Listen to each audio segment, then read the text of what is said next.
With the worldwide pandemic going on for the past year, chances are you haven't been traveling as much as you normally would. But think back before COVID, and whenever you may have traveled outside of your home country. Maybe you flew to another country for business or just for a vacation.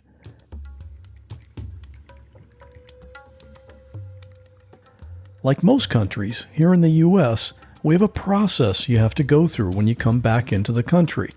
You have to talk with someone and show them your passport, tell them where you've been and for how long, and you have to tell them what you're bringing back into the country. This conversation makes some people really nervous. And I'm talking about people who haven't done anything wrong. Just being questioned can make some people uncomfortable. The U.S. Customs and Border Patrol has even created a presentation to let travelers know what to expect, so people don't freak out. Welcome to the United States. U.S. Customs and Border Protection officers take the arrival process very seriously. We are responsible for everyone's safety and security. Because security is so important, your immigration status may be subject to further review, or you may have your baggage or personal items inspected. This is a routine process to ensure the integrity of our nation's immigration, customs, and agriculture laws. During every step, you are free to ask questions of any of our officers. So let's get started. CBP wants to get you on your way. A while back, we hosted some exchange students for a year, and they were from Ecuador. They're back in Ecuador now, and we've traveled there to visit them a few times. They're kind of like our second family. But the weird thing is, I know that when we come back into the U.S., when I show my passport and the officer reads my name, there's going to be a delay. My wife has to wait while I get shuttled off into a separate room for secondary questioning, and the officers there look up some stuff on their computers. After about 45 minutes or so, they tell me I'm free to go. They never tell me any details about why I'm detained. I assume it's because someone with a similar name is on the no-fly list or something. But it's kind of stressful until they tell me I'm clear, and I know I haven't even done anything wrong. My guest today is Emily. She lives in Toronto, Canada. She was flying back home after spending some time in the Caribbean, and she too was subjected to the questioning by customs and immigration and security. Like a lot of people, she was really stressed out by this process. But in Emily's case, she had a good reason to be stressed. Strapped to her body was about $150,000 worth of cocaine. That was a bad day for her. She told me all about that, as well as how that experience led her to what she's doing today. Real people in unreal situations. There is a man standing in front of me in my bedroom. My friend has been shot. I'm literally inside the river, and I'm inside my car. He had told me multiple times that he was going to set himself on fire. If you say my name or try to look at me, I'm going to kill you. And he was just sobbing. He said, Mom, tell me you're going to be okay. And I jumped on the hood of the car, and I held on. And I looked into the garage, and he was hanging from the rafters. I had somebody standing on my neck. He's better to me dead. I want him dead. I'm Scott Johnson, and this is What Was That Like?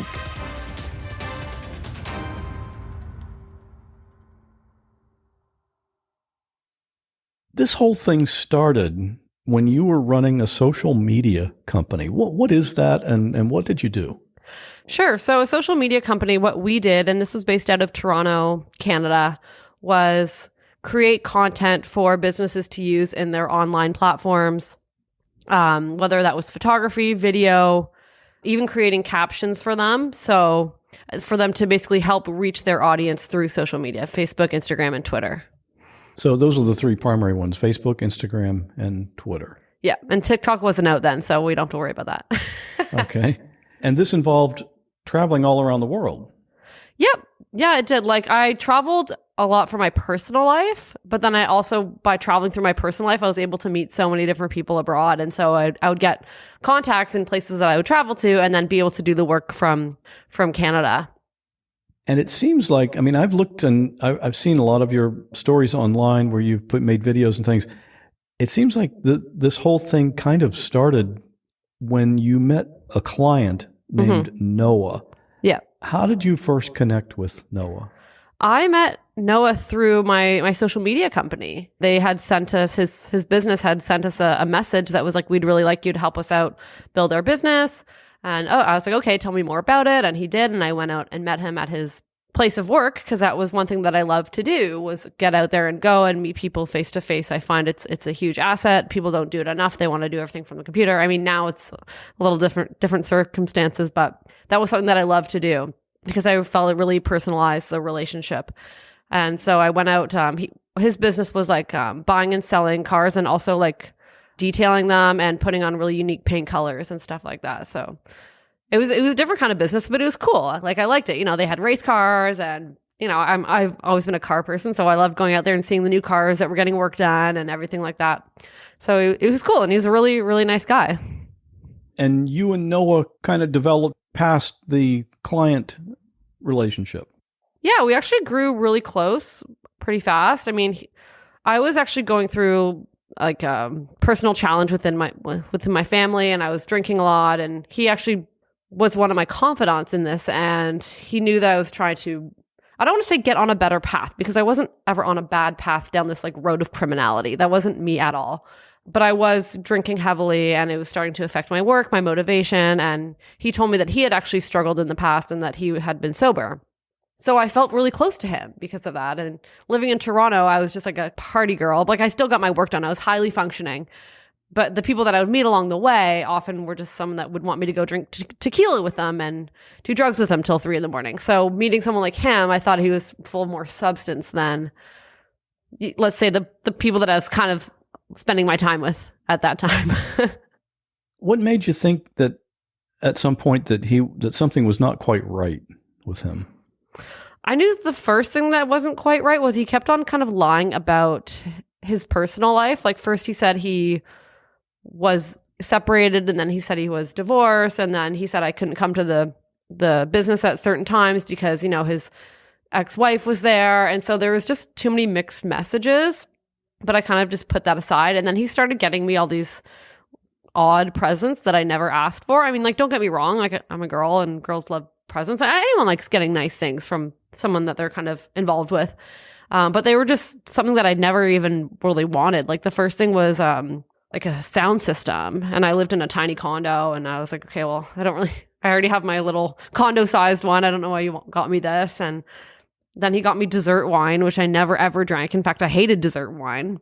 And then he also got me a Michael Kors watch, but it had no battery in it. And so there was just like very odd gifts to get. Some guys just don't know how to buy gifts. I know. But it was more than that with him, though. Yeah, like, he also like would help me walk my dog when I had to be places, and he would lend me cars when I had car problems. And eventually I ended up buying a car off him, and he's like, oh, I found this really awesome car, like I'll go in on it with you, and then we can, you know, just fix it up and we'll have it ready. So I actually gave him the money for the car, and I never got the car. There was always something going on. There was flat tire, there's engine, and then, you know, the ex-wife would be at the shop and I couldn't come. And so that by this point, it was really starting to annoy me, and I was just about to kind of end it but then again, you can't just like take someone's 10 grand. That's how much I paid him, and expect me to just go away. Like, that was a lot of money. You know, I was a millennial living downtown Toronto. So he kind of like had me, I don't want to say by the balls, but like, you know, he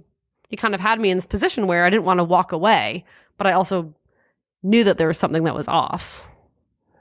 Do you think the deal with the car, I mean, you gave him $10,000, and that was supposed to be like you guys were going in half, and he was going to pay for the other half and get you this great car. Mm-hmm. Do you think that was just a complete scam, or what was his incentive behind that? Honestly, after everything that happened, I fully believe that he used that money for something else, and that was to get us on this trip. You know, I found that a lot of times women have a sort of a sixth sense about guys like this. Were you feeling that? Yes and no. I feel like I'm someone that always gives someone else the benefit of the doubt. And I just, at the same time, I'd also invested so much in it. And I was like, I didn't want to let go, and it actually taught me a lot about loss and losing money. And because sometimes we don't really know how to lose. And at that point, I didn't know how to lose. I didn't want to let that go. So he invited you to go to St. Lucia. What's involved with that? It actually started a week before that, like this whole conversation. And he's like, oh, well, I want to come talk to you at your apartment. And I'm like, okay, can't you just text it? He's like, no, I don't want to talk about it over the phone. And I just assumed, okay, like maybe he was with his ex-wife or whoever, and he didn't want to talk about it over the phone. So I was like, okay. So he comes over and he's like, oh, I want to go on this trip with you. Like you're having a really difficult time. Maybe we can just go out and escape all of this. But there's just something that I have to do when I'm down there. And I was like, well, what is it? He's like, well, I'm going to bring some drugs back. Oh, and you can do it too if you want. And I was like, absolutely not. Like I'd traveled a lot prior to that and never for that reason, never for nefarious reasons.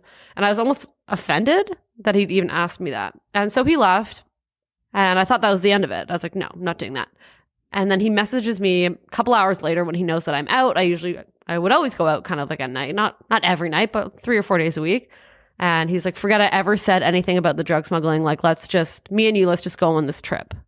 And I thought about it after, 6 drinks. And I was like, you know what? Okay, I'm going to give him this last chance. Oh, and he also said the car will be ready when you get back. Because I was like, what about this car? I don't want to go on this trip without this car. And so that was another thing. He's like, I promise you when we get back from the trip, the car will be ready. And so I believed him. As soon as I got home that night, he's like, send me your passport information. I sent it to him. And he honestly booked the tickets that night. And we were leaving 2 days later. He just sounds like an expert manipulator.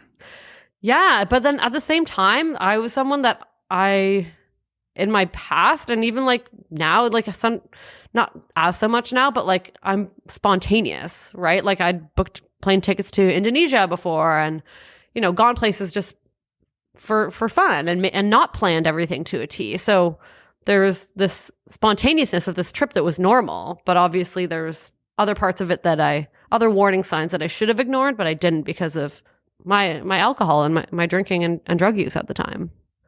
So what happened when you got there? Well, we got there and it was an all-inclusive vacation and it was booked for 7 days. We left on the Friday. We were coming back on the Friday. The first 3 days were really fun, completely normal. It was actually strange because he was drinking on that trip and he was getting me to drink on this trip. And I was like, well, I guess if, you want me to drink, sure, I'll drink. I'm not going to turn down a drink. It's all inclusive. So that's when I saw like his wish for me to get sober was kind of an illusion, but I didn't care. I was on a vacation. I just put it under the guise of, oh, okay, I'm on vacation. Live it up. And then he also ended up buying he's like, oh, do you want some drugs? And I was like, oh, okay, like whatever. This is weird, but okay.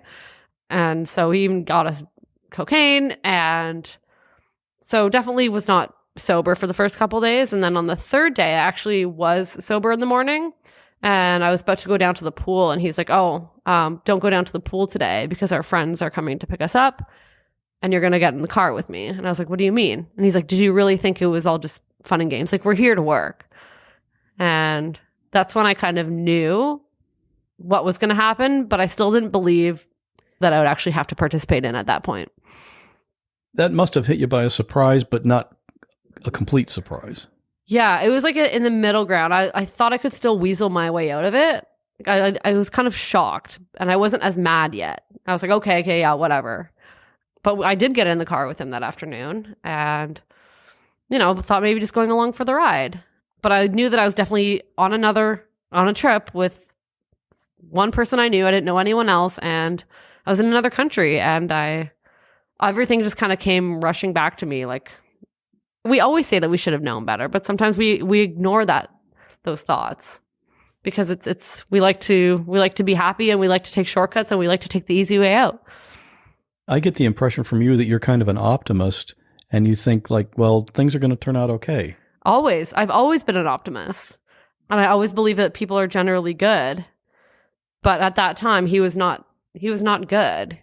And I also realized that I'd been tricked and I didn't want to feel like I'd been tricked. So I was like bound and determined to not do it.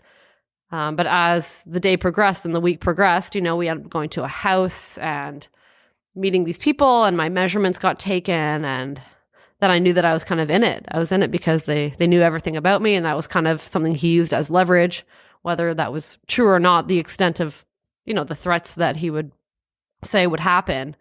I didn't want to risk it. I didn't want to risk not doing it. So it was kind of a two-step process. The Wednesday, we got in the car, we drove to a house where we met the people that were going to tell us exactly what we were doing, and that I found out that day that he had told them that I was going to be doing it with him. And so they also had my information, everything like that. And I got my measurements taken, and then I had to go to a mall with this lady and pick out a dress. She's like, oh, pretend to pick out a dress that you like, but I'm actually going to pick the one that you're going to wear. So it was this charade of shopping for drug smuggling. And we're at this local mall. She picks out a couple, I pick out one, and then eventually we leave and get back in the car. And we go back to the house, and she keeps the dress because she's actually going to be sewing in a custom, she's actually going to sew it to kind of fit my body, but not so it's super tight. And then she also ended up sewing me customized underwear, like Spanx. That's what taking my measurements was for, yeah. And that's where the drugs were to be concealed. And so after this whole shopping charade episode happened, they dropped us off back at the resort on the Wednesday. And on the Friday, when our flight was set to leave, we were to go to that house again before the flight and get strapped up, basically. So you knew from Wednesday, this is going to happen. How scared were you to think about what's going to happen? I was scared and I was mad, and I kept telling him, I really don't want to do this. I feel guilty enough flying when I haven't done anything. There's always just that feeling that you get when you're going through an airport, did I do something wrong? And at the end of the day, I didn't know the seriousness of, I didn't know the consequences fully, but I knew that it was very, very bad. But I also didn't want to put anything else at risk. I thought that this was the safest way out. And I just wanted to obey what they wanted me to do because I didn't know how they would retaliate. I had an idea, but I wasn't about to put my family at risk too. So. Oh, because he knows where you live and all of that stuff. Yeah, exactly. And I also blamed myself. So I was like, you got yourself into this mess. You better just get yourself out, at least out of the country. So on the final day, I, after kind of crying and telling him I don't want to do this, and him trying to tell me that, oh, it'll be fine. I've done this before. The people at the airport already know that you're doing it, so they'll let you through. And I mean, the domestic airport, not the Canadian airport. Just little verbal, what I like to say, verbal vodka shots to make me feel a little bit more calm. And he even said that he would take the drugs off me at Pearson when we landed so that I wouldn't actually have to face customs with the drugs on my body. And so that gave me a little bit of relief. That was until we landed at Pearson. You had to get through 2 airport securities, right? First, the one in St. Lucia. Yeah. And that, did they have dogs there, or did that, obviously that must have gone okay. Yeah. No, they had a metal detector, but that was it. You just walk through a metal detector, and then your bag goes through the other detector, but it wasn't in the bag. And so apparently they knew, but I don't want to say anything. I can't say for sure. And obviously I don't want to make allegations that aren't true. So that was probably maybe something that he just told me. So yeah, but I was still nervous, obviously. And on the plane ride home, it seemed so long and so short at the same time. It's I was excited to land, but I was nervous as heck to land. Oh man, I just can't. I'm feeling a little nervous just feeling like what you were feeling on that flight. Yeah. I mean, this whole time you had, how much cocaine did you have on you? It was 2 kilograms of cocaine. And basically it was just stuffed in your underwear. Yeah, it was concealed in 2 bricks. And so these Spanx, they were kind of like bike shorts with a little pouch in the front and in the back. And one brick was shoved in the front and one was shoved in the back. And so on my petite body, it was pretty obvious that there was something there. It was just the most I felt so ridiculous traveling like this. And I even had a cardigan on, which is another, odd thing to be wearing home from a tropical destination. So there was just a whole bunch of red flags. Right. That's like something that you'd think in training, the customs people would be trained to look for, somebody wearing clothes that don't make sense. Yeah, absolutely. The month of May is Mental Health Awareness Month. And on this podcast, you hear a lot of stories about people who have been through some pretty traumatic experiences. Some of these things can bring on depression, or in some cases just kind of stall your forward progress in life or keep you from being truly happy. Many of the guests have talked about the benefits of talking to a professional therapist, and that's where BetterHelp comes in. When you contact BetterHelp, they will first assess your needs, see where you're at and what you need, and then match you with your own licensed professional therapist. And you're communicating within 48 hours. And I want to be clear, this is not self-help. This is professional counseling done online and securely, and it's available worldwide. You can log in anytime and send a direct message to your counselor, and you can have regular sessions every week, either by phone or even by video. Want to change counselors? No problem. It's free and easy to do that. Financial aid is available if that's a concern, but BetterHelp is already more affordable than traditional counseling anyway. And it's all done from the comfort of your home. You never have to sit in a crowded waiting room. And because you're hearing my voice right now, you get to save some money. That's right, this podcast is sponsored by BetterHelp. And What Was That Like listeners get 10% off the first month at betterhelp.com/whatwas. Over 1 million people have already taken charge of their mental health this way, and it's time for you to start living a happier life right now. Visit betterhelp.com/whatwas and get your first month at 10% off. And thanks to BetterHelp for sponsoring this podcast. The plane lands and we have our carry-on, and then we have to go through the first checkpoint, which is where you give in your immigration form.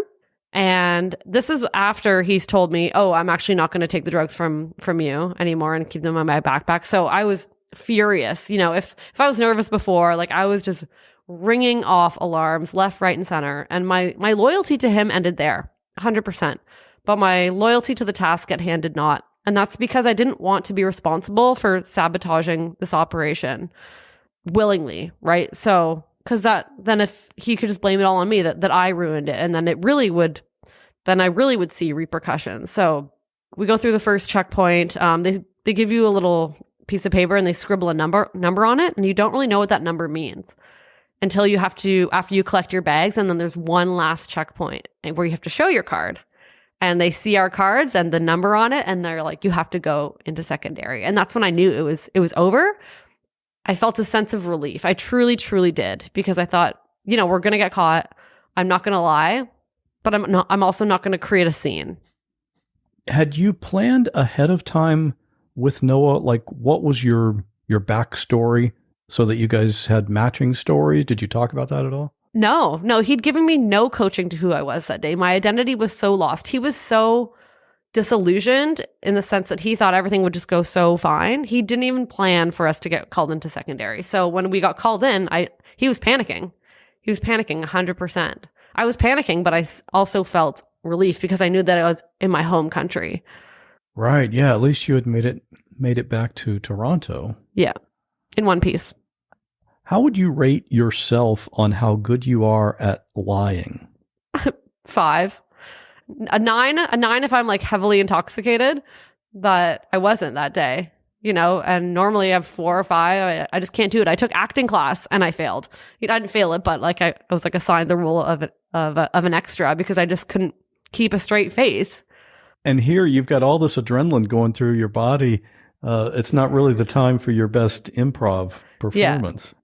Yeah, exactly. And I couldn't even hide the fact that I was still so mad as to getting bait and switch, not once, but twice. So yeah, there's the anger from, being tricked again. And then there's also knowing that I was doing something very, very wrong and trying to hide it. And no matter if you can lie with your words, you cannot control your body language sometimes when you're in these very, very high stress situations. And I'm glad I couldn't control it because my body was telling the truth when I didn't have to say a word. They immediately separate us and they put us each with a border agent so we can't see each other.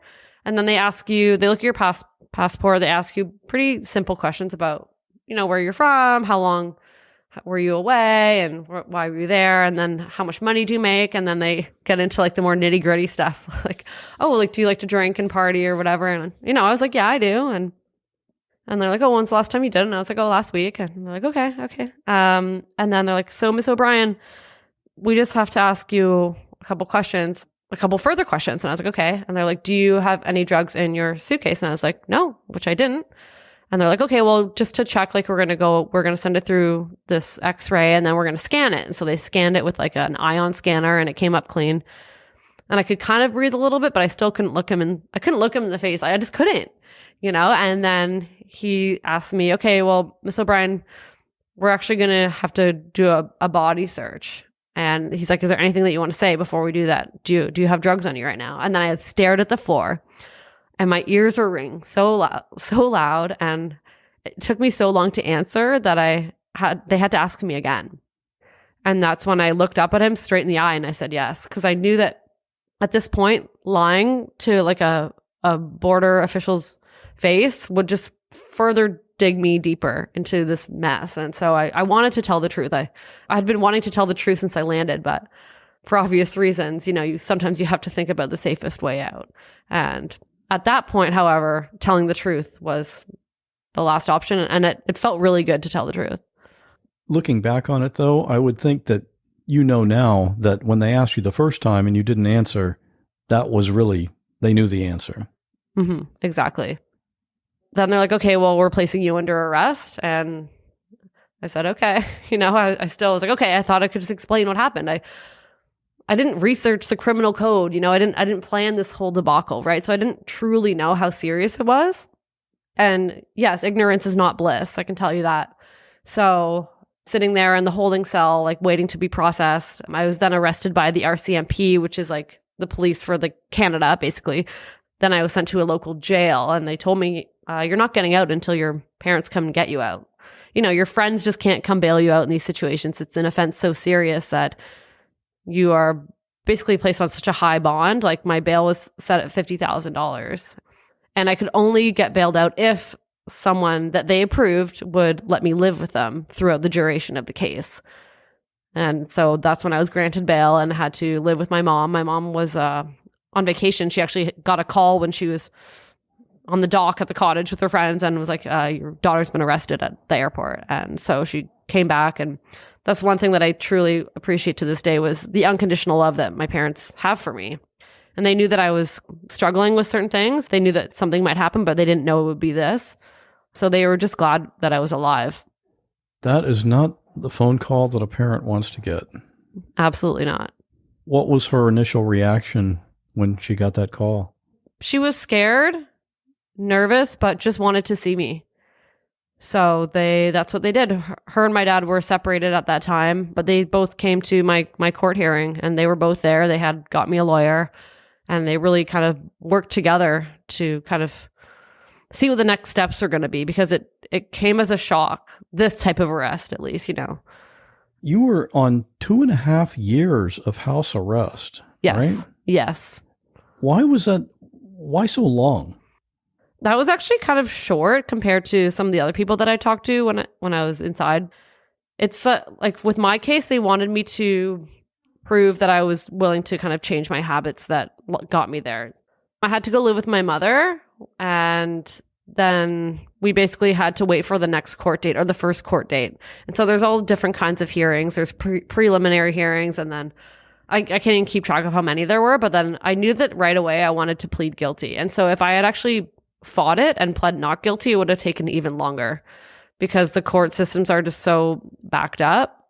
So throughout that 2.5 years, I was living on house arrest, going to rehab programs, because I knew that my substance use had played a pretty significant role, even though I didn't orchestrate it. And I never intended to profit off this trip. I could have maybe not even gone on it if I had addressed that I was struggling. So yeah, 2.5 years of that. And, that was probably the toughest period for me because I still didn't get sober. I spent a lot of time being mad, and I just got to a day when I didn't want to be mad anymore. I knew that I could really make something good out of the situation because that's how I was raised, and I knew that I had potential. So yeah, after that 2.5 years, that's when I was finally sentenced. We had a court date set for January the 16th, 2018. So for 2.5 years, you were on house arrest. Were you able to work during that time? Did you still have your social media company, or what did you do? Yes, I was. I was able to go to and from work, and that was about it.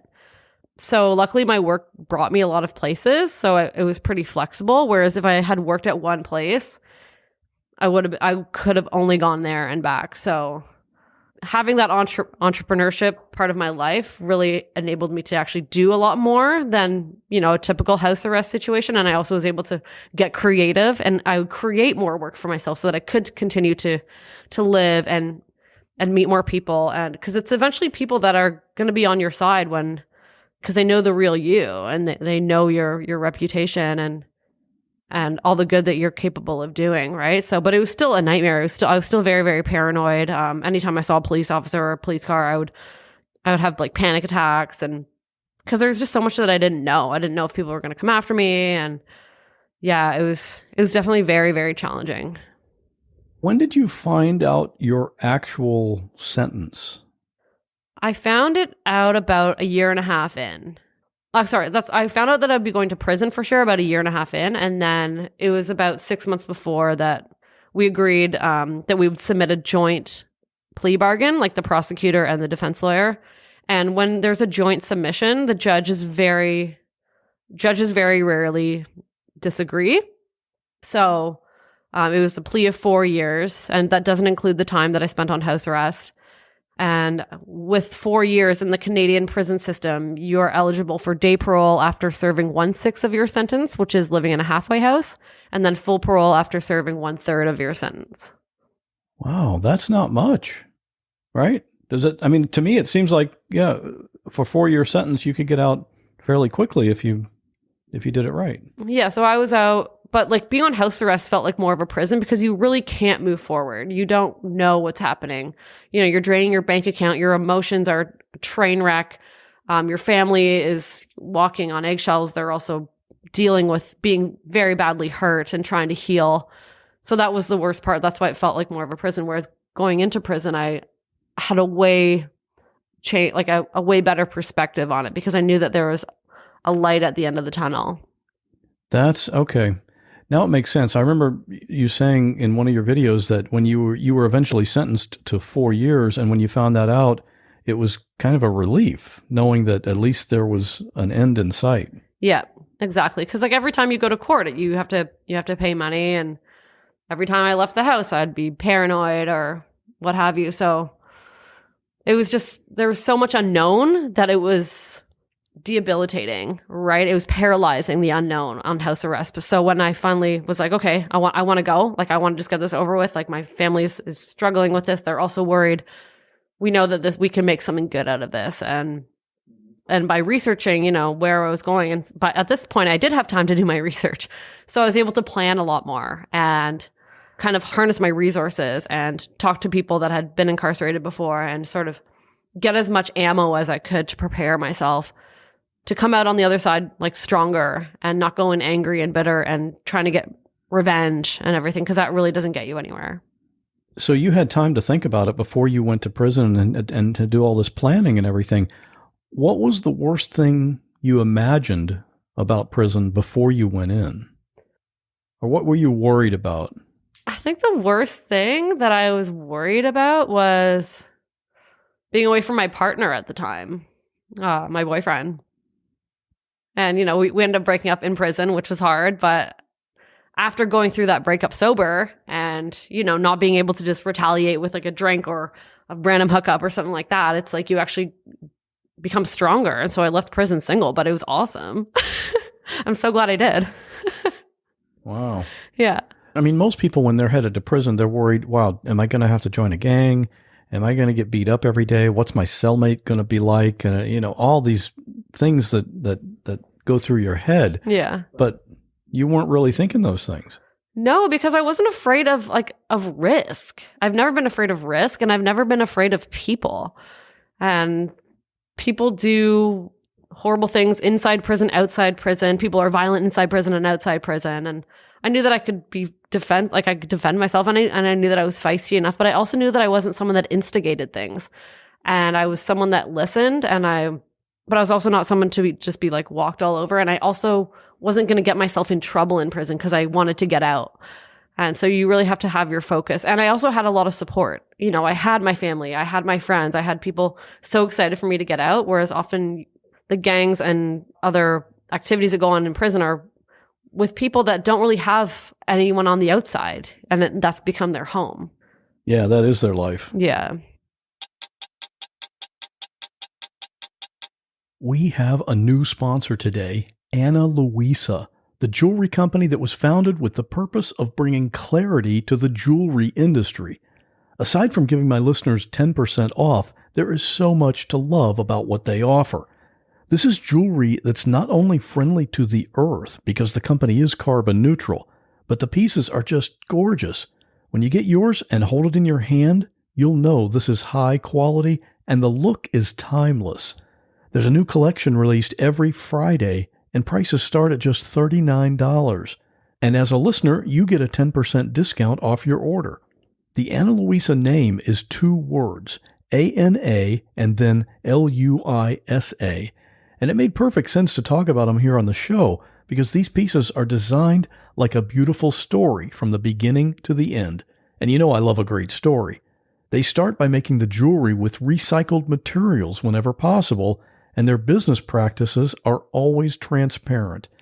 And especially important to me is that the pieces are only produced in small, limited batches, so they're able to eliminate excessive waste. Mother Nature loves that. And speaking of mothers, I had my mom pick out a piece for herself recently for Mother's Day, and she chose the Mini Huggy Hoops earrings. They are beautiful 14-karat gold on sterling silver, and like all Ana Luisa pieces, they come with a 365-day warranty. Oh, and I just happened to be recording when she opened them. I love that. Yeah, she likes those earrings. So go visit analuisa.com/what. Go treat yourself and someone you love and use my code WHAT, W-H-A-T, to get 10% off. It's an amazing brand making beautiful, sustainable jewelry. Get yours at analuisa.com/what and use the promo code WHAT. And thanks to Ana Luisa for sponsoring this podcast. My first day in prison, I was actually kind of twofold. Like I had to spend 10 days at a maximum security unit. So there's the first day there, and that was you have a cellmate for 10 days and you don't get let out like at all. And then we got transferred to the federal prison because it takes 10 days for you to get processed, and then you're like shipped off to like prison camp or whatever. And so that one is like you're in a paddy wagon with 10 other girls. It's hot. You're actually shackled. Your hands and your feet are shackled. Then you're shackled to someone next to you. And as they open the back door, you have to like shimmy off the paddy wagon. And yeah, it's like pretty barbaric. Again, you know, the sun was shining and I just breathed in the fresh air and I was like, okay, this is it. And I even told my parents, I was like, it's just like I'm going to camp, right? It's like, I'm just going to camp. If I can take a trip abroad, knowing nobody and going somewhere where people sometimes tell you not to go because of the risk. And I did that all the time. I would go to places around the world where people are like, oh, it's dangerous there. So this was just like that. And I was never scared to travel. So why would I be scared of this? And I knew that I could learn something. Yeah. And yeah, I love that you decided ahead of time to make that time a positive experience. Yeah. And because negativity and just hate is so exhausting. And I don't like being tired because I have a lot of energy. And I also knew that I had to appreciate the support that I had as well, because my family had put so much energy into this and so much love into this. And I had to pull my socks up, and I had to let them know that I was committed to change and committed to coming out like a success story. Take us through the scene of when you first got this business idea while you were in there.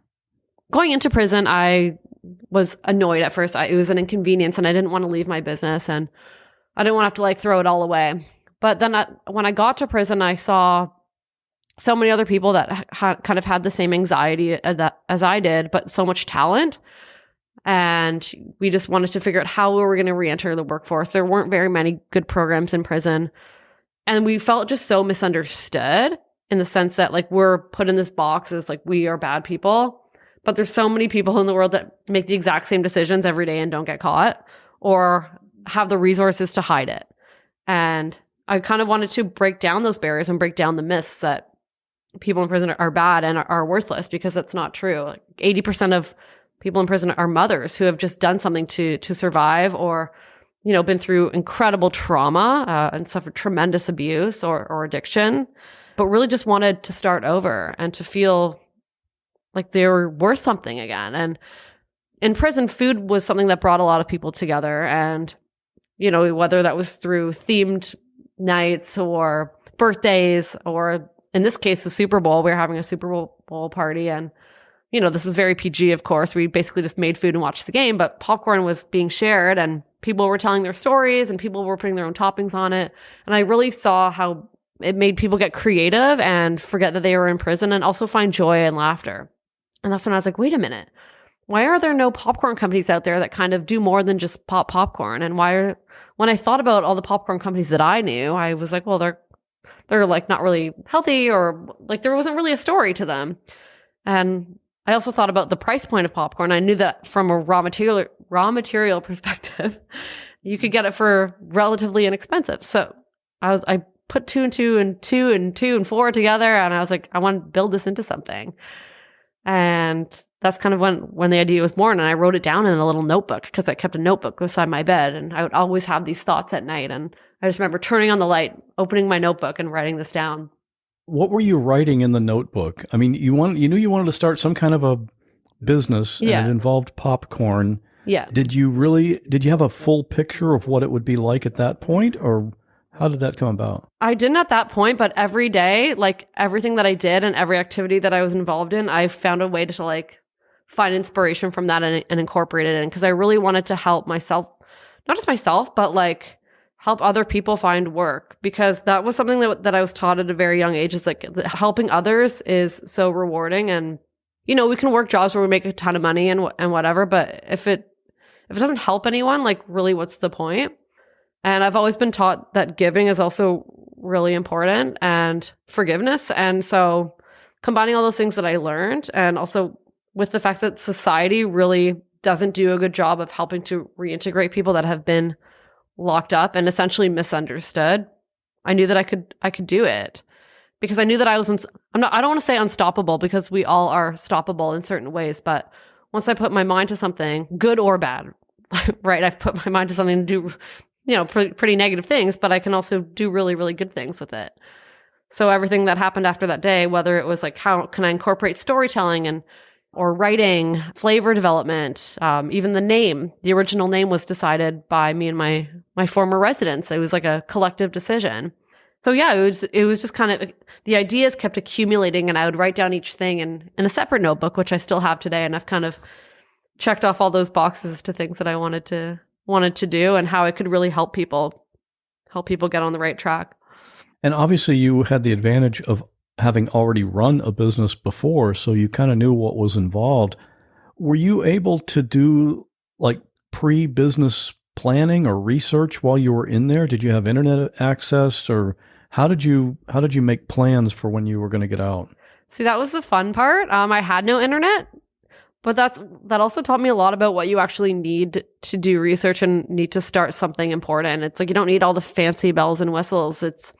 You just need raw and organic material and grit and drive and purpose. And I had all of that in there. So I was able to do recipe development based on inspirations from inside prison, even like the names and the branding. I took, you know, slander that was used against us and put it into the branding to empower people. So like our slogan, "Popcorn so good it's criminal," was something that was developed on the inside. And then I had my friends on the outside actually send me in market research. So I was able to do that. I worked with the prison librarian, who was a staff member, and she would print me off scholarly articles from databases and give them to me, so I could really start making a case as to why people that had been incarcerated really needed to be supported in employment initiatives from corporations. because it wasn't just the popcorn, right? It was popcorn was the vector to this bigger mission, which is equal opportunity. And then even with recipe development, I had my friend, he would send me in, food trend ideas. And then the first thing that we did with my friend from the outside, we started a blog and we started writing different stories. So I would write stories and mail them out to him, and he would print them on and upload them to the internet. So we were kind of building this brand before I was even out of prison. I like the idea that while you were in prison, you weren't just planning to start a business, but you also had this plan in mind to hire people who were either in there with you at the time or other people who were formerly incarcerated. Mm-hmm. That it seems like that's kind of what gave this a big purpose. Absolutely. Because I knew that I could prove people wrong about myself, but I knew that I also had a lot of support, and I wanted to help instill confidence in others. And family has always been important to me, and prison, that was a family too. And I have so many great friends that I still talk to from there that are doing so well now, and have loved seeing as the brand has grown. I've actually hired people that I've been sentenced in the same prison with. I've hired people that haven't been to the same prison as me. So it's good. And the more people that you hire, you kind of create this army of proof. And that can really show employers that it's not just doing the right thing. It's actually doing the right thing or doing the most helpful thing for the society, for the economy, and for the individual. So it's this trifecta of social good. How long were you in prison? I was in the penitentiary physically for 10 months. And then I was in a halfway house for 6 months. And then I got full parole in July of 2019. And so I'm still currently on parole until January 2022. I would think from the parole board standpoint, you were like the ideal person. I mean, you already had all these plans for when you were going to get out, and you were on the right track, and it's not like you were trying to deny your guilt or anything like that. You must have been like the model person in there. Yeah, and I think if prison actually worked, I wouldn't be an anomaly. By me doing this and showing how it was done and why people struggle so much is basically showing that the prison system doesn't actually work for most people. So it's making a point, not about me, but what about is really missing. So you get out, and what's your first step? I mean, how did you proceed from there? I had to go to the halfway house, and when I lived in the halfway house, I kind of got started right away. So I went on the radio. I'd written a letter from prison to the local radio station being like, I love listening to this in prison. And he loved it. He's like, I'm going to have you on. And then I'd written some letters to some authors that I'd read their books and found inspiration by. And they wanted to meet me. So I went and met them. And then I started speaking at local events. I went into Toastmasters and started practicing sharing my story. I volunteered to speak at schools and basically start practicing the craft and the art of storytelling and impactful storytelling. And then also I shared the story with the media. And I knew this was taking a risk. I knew that everyone wasn't going to like it. I knew that people would just, some people would just berate me, but I didn't care because I'd been berated for the last 3.5 years by the system. So it's it really meant nothing. And the importance of telling the story to make a good impact as opposed to being afraid was way much more important than worrying about people's comments. And as the years have progressed, these comments have died off because the proof is really in the popcorn. So as these stories were shared, and I did with the local paper, and then that got picked up by another paper, people really were interested in helping because I made the story relatable, because it is relatable. It's not just about, having this crazy criminal lifestyle and being like, oh, sorry. It's about, no, this can happen to regular people, and it's probably happened to you or someone you know. And we all have to embrace love and forgiveness, but also second chances. Were you already selling product during this time? I couldn't sell it when I was in prison because you're not allowed to conduct business as an inmate. But I did start as soon as I got out. A local grocery store actually let us pop the popcorn in there. And then there's another company that gave us like $2,500 in free labels for our bags. There was another, there's tons of volunteers that just donated their time and even money to help support the growth of the business. So it really is a community built business in the sense that people really saw the potential. when people see something like this happening, everybody just wants for you to succeed.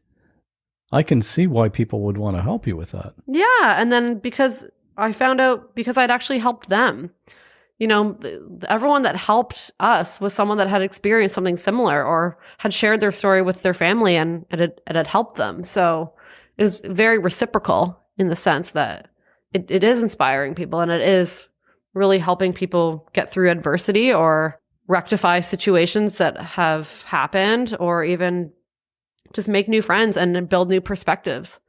Do you remember your first big order? Yeah, I actually do. What was that? It was so funny because I was living in the halfway house and I told them I was going out for a friend's birthday, you know, I'll be back by 8:00 or whatever. And for my friend's birthday, I'd actually brought her a bag of this popcorn that I'd been making in the halfway house. And she'd had a couple drinks at dinner. Not me because, you know, I was not allowed to have drinks. But she had a couple of drinks of dinner and she actually went up to the table next to us and was like, this is my friend's popcorn company. She was in prison. And it turns out the people at the table next to us were like billionaires. And one of them had also been involved with the law. And he comes up to me. He's like, really? You started this in prison? And I was like, yeah. He's like, what's your biggest order you had? And I was like, I don't know, maybe $300, $400. It's maybe a month after prison. He's like, I'm going to triple that. And he takes out like $1,400 cash and just gives me $1,400 at the table. And I was like, holy shit, like this is insane. And he's like, I was like, what flavors do you want? He's like, I don't care. Just send it here to this address. And then so I have to explain to the halfway house that I have like all this cash on me. And normally, if you're an inmate coming back to the halfway house with $1,400 in cash unexplained, it's like so sketchy. They know something's up. Yeah. Yeah, but I was like, no, it truly is. And it was like just so exciting. So was he buying it to like, was he a grocer or did he just want to buy some for himself? He bought it for his friends and like people that worked for him. Yeah. Wow. Yeah. But your objective initially was to get this on grocery store shelves, yeah. Right? Was that your primary distribution plan? No, it was our eventual distribution plan, but our first plan was to be like a cottage industry, right? And because that's truly how you build connection. If you go to a big grocery store, there's not going to be someone on the floor that's really talking about your product. Like you really want to work with small business owners and, you know, people that are holding events. We did so many events when events were happening. We did movie screenings, hockey games, things like that. Even like I would sell it after I did presentations in classrooms. And because you have to really, there's a lot of rules when it comes to being on a shelf. And so we had to, over the last 2 years, have really improved like the product, its shelf life, all the legal requirements, labeling, everything like that, which takes time and money, right? So as we've built up some sort of financial cushioning from all the stuff that we've done, we've been able to hold 100% ownership. Like we haven't had to have any investors or anything like that. Oh, that's great. Yeah, if you can do it that way, that is ideal. Yeah. So you're only accountable to yourself. Yes, and the people you want to serve, right? And your goals. Exactly. Yeah. Yeah. What are some of the popcorn flavors you offer? Because these are different. You don't find these flavors in other popcorns. Currently, right now, like we've done so many iterations over like the last couple of years. So right now we have a lemon meringue caramel. We have a peanut butter caramel. We have a cheesy caramel, which is getting relaunched in about a month and a half because we wanted to clean up the ingredient deck. And we also are launching a sweet and salty in 2 months and a lemon pepper dill. We have a salted chocolate caramel and a double coated caramel. Oh, and then we're launching a peanut butter and jelly caramel in a month. And this one has been like my baby because peanut butter and jelly or peanut butter and jam is like something that was very high worth in prison. So we would like trade it for things. And so I really want to incorporate these themes from prison into the flavors. And so lemon pepper dill was also a prison recipe. And so is the peanut butter and jelly. So very prison inspired and can help share a story while, you know, evoking nostalgia and, you know, just feel good feelings. Well, I have to tell you, I have tried your popcorn and I incorporated that as part of my research before our conversation. And I'm not even a popcorn eater. I rarely eat popcorn. My wife is the real popcorn aficionado in our family. And we ordered the lemon meringue caramel and man, it is really good. Awesome. Yeah, and it's super you, of unique. course, you already know that, but I'm biased. But I was surprised because I don't really eat popcorn, but this was really good popcorn, and my wife loves it. She was kind of disappointed to find out that I liked it because that means less for her. But yeah, and I know you sell this online through your website. It's in a lot of local grocery stores there in Canada. Yes, right? Yeah, and we also work with a lot of subscription box companies. We filed our trademarks for the U.S. We're launching with like a major Canadian retailer in August, and we just got picked up by a national distributor as well to go across Canada. So we'll be making that announcement May 3rd. Is it growing as quickly as you expected, or what did you expect when you started it as far as the growth trajectory? I knew that I would like be so bound and determined to make it a success. I honestly didn't see it being involved in so many different areas, like subscription boxes, like events, birthdays. Just there's so many different ways that people have connected over this popcorn, even like at, AA meetings and stuff like that. Just the whole theme of a comeback. So every day I'm hearing how it helps someone or how it's been shared. We do so much corporate stuff now, especially with COVID-19 and everyone going through adversity. People love to hear about how someone else made it through adversity. And that's like the one thing that I like to encourage is to help encourage others to make a comeback and that they can do it, even though it seems like it's never going to end. And there's so much that it's out of your control and it's exhausting, but it will come to an end for sure. So yeah, we've been doing just so many awesome things, which is great. And I've met fantastic people and I know it's just going to keep getting, more impactful because that's really what we want. And I'm even working with government MPs now and working with the bigger institutions that I think need to take responsibility for the change that's needed as well. And you're doing all of this and employing the formerly incarcerated. How many employees do you have now? We have 4 right now, which is amazing. And so what I also do is I do workshops with other employers and other like chambers of commerce to encourage them to do the same. And like I said, proof is in the popcorn. Like you can talk the talk all you want in the beginning. And this was my idea, but now over like the last 2 years, like I can say I have a very loyal staff. I have a hardworking staff. People from prison, quote unquote, don't just want to steal and not show up for work. They actually are a major asset to your business and to their family as well. So, but you have to really work together and know what everyone's needs are. And make it a safe environment for them and learn how to really help them and make them your family. I can really picture how that would be a successful combination because, when somebody comes out of prison, there's not a lot of places where they can go or they might have trouble finding a job. And when they can come to you and find a job, and not only that, but you're happy to take them in and give them a second chance, I would imagine they really don't want to mess that up. Yeah. Or if maybe if popcorn isn't for them, we also work with so many different organizations that have an ecosystem of other employers too. So it's just so important to be connected to organizations that do exactly that as well. So, because there's definitely room. And you're helping them have a much better chance for success. Yeah. When they get out. What is your website? How can people get this popcorn?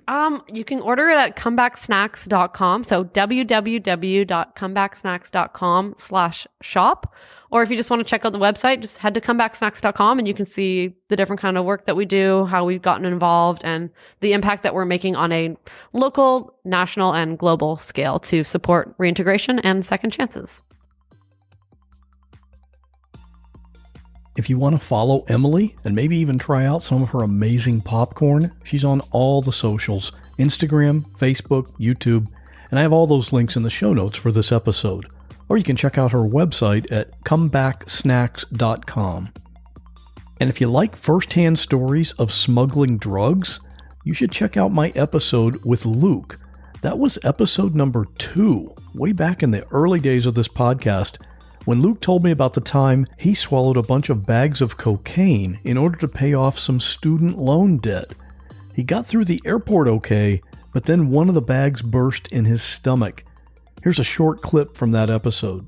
I actually did go into the restaurant temporarily. Whenever I first started to dry heave, I knew I needed to get out of the hotel. I was standing there in the lobby and it was bad. And the hotel clerk, receptionist, is like, "Do you need me to call the hospital?" Because it was really bad. I couldn't even talk to her. And I'm like, no. And I basically just rushed out. I went over to the Subway across the street because I was afraid that these packages, being the size that they were, would end up in my esophagus and start choking me. And being by myself, it was not a good scenario. And so I went into the Subway, managed to maintain myself enough to buy a couple giant bottles of water, and then went outside into the parking lot and sat down because I was just feeling so terrible.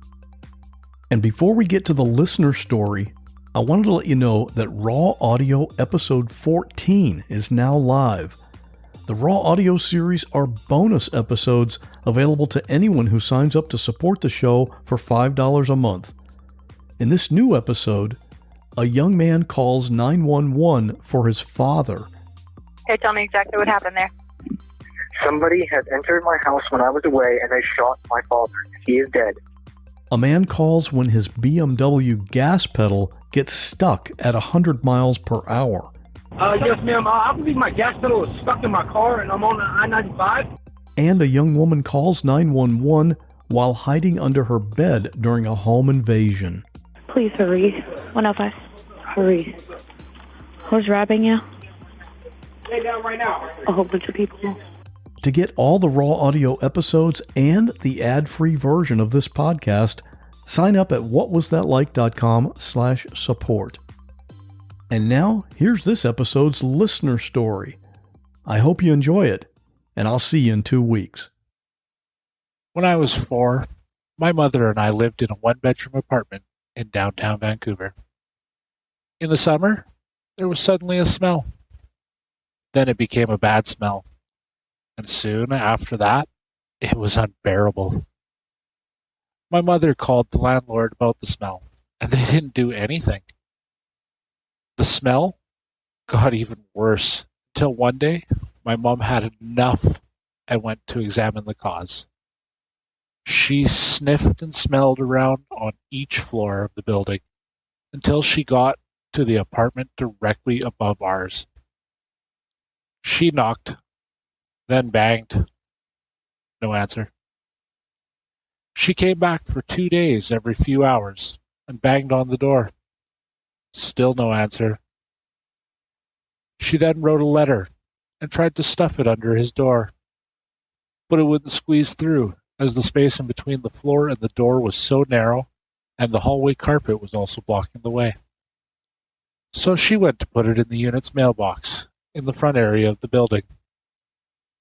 When she got there, the mailbox was stuffed full, and there was a sticker on from the post office, probably saying they could not deliver mail to the box from it being so full. When she discovered the mailbox full, it dawned on her something might be wrong. Her and I went back to our apartment, and she called the police.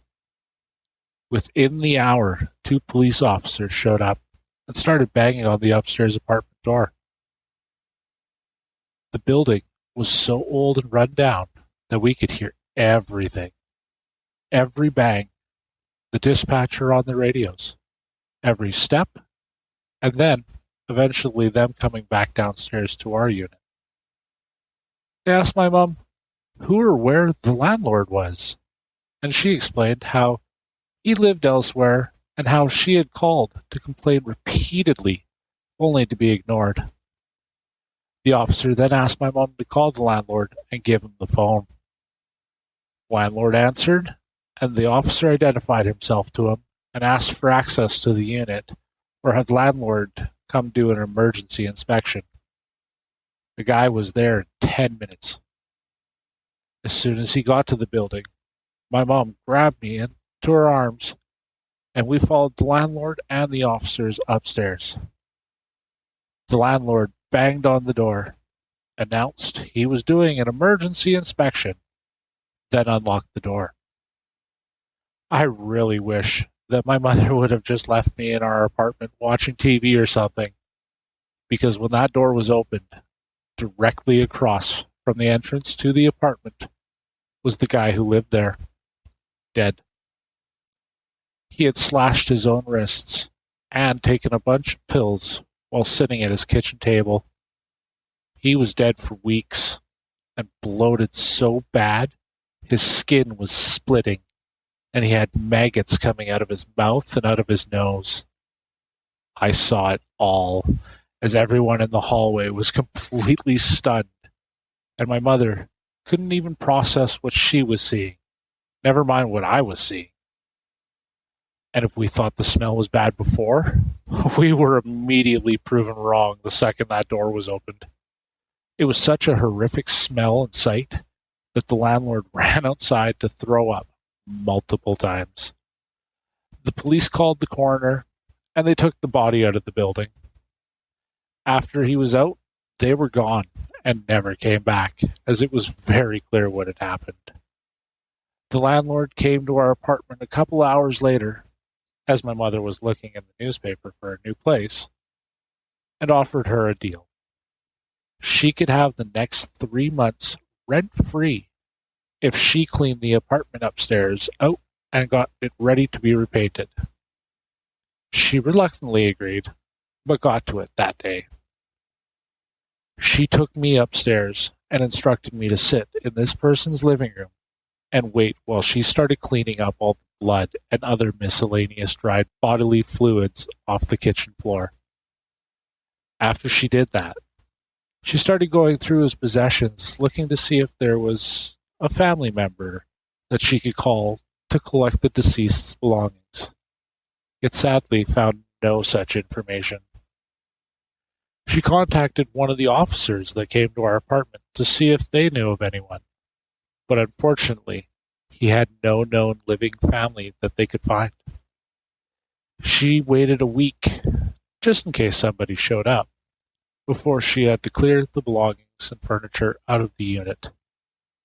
She eventually got everything out and scrubbed that place as best she could, but the smell just would not go away. We went to a store and bought this stuff called nil odor. It was a spray can that was supposed to remove any odor from places it was used. My mother used 6 full cans over 4 days. Not only did it not remove the smell, but it mixed it with its own smell and created a whole new level of awful. We went back to the store and explained how it didn't work at removing the smell at all. They said it was not the right kind, and she should have used the nil odor drops, which she promptly bought. She used the entire bottle of that over a few days and still could not get rid of the smell of the rotting corpse out of the apartment. It now just smelled like chemicals and death. The smell was still so awful, and she could not take it anymore. We moved about a week later, as it was just too much. She stayed in contact with another person who lived in the apartment, and found out that the building still smelled of the noxious awfulness 6 months later. To this day, if I smell nil odor, I have vivid flashbacks to that door being opened with me in my mother's arms, staring directly at this festering mass of rotting death, and the terrible realization that his whole life was shoved into bags and thrown into a dumpster, and there were no loved ones to remember or mourn him.